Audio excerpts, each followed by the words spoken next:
شروع کرتا ہوں اللہ کے نام سے جو بڑا مہربان اور نہایت رحم کرنے والا ہے۔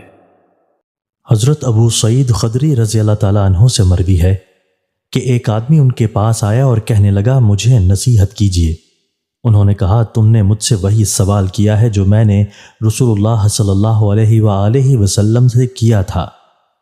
آپ صلی اللہ علیہ وآلہ وسلم نے فرمایا میں تمہیں اللہ کے تقوی کی نصیحت کرتا ہوں کیونکہ یہ ہر معاملے کی ابتدا ہے اور تم پر جہاد کرنا فرض ہے کیونکہ یہ اسلام کی رہبانیت ہے، اور اللہ کے ذکر اور قرآن کی تلاوت کو لازم کر لو کیونکہ یہ آسمان میں تمہارے لیے باعث رحمت اور زمین میں تمہارے لیے ذکر خیر کا باعث ہے۔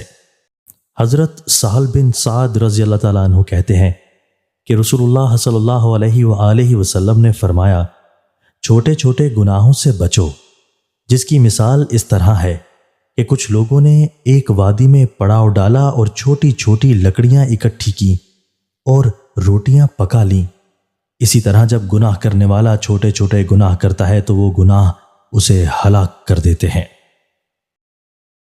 دوستو، اللہ تعالی ہمیں ان احادیث مبارکہ پر عمل کرنے اور اپنی زندگیوں کو سنوارنے کی توفیق عطا فرمائے۔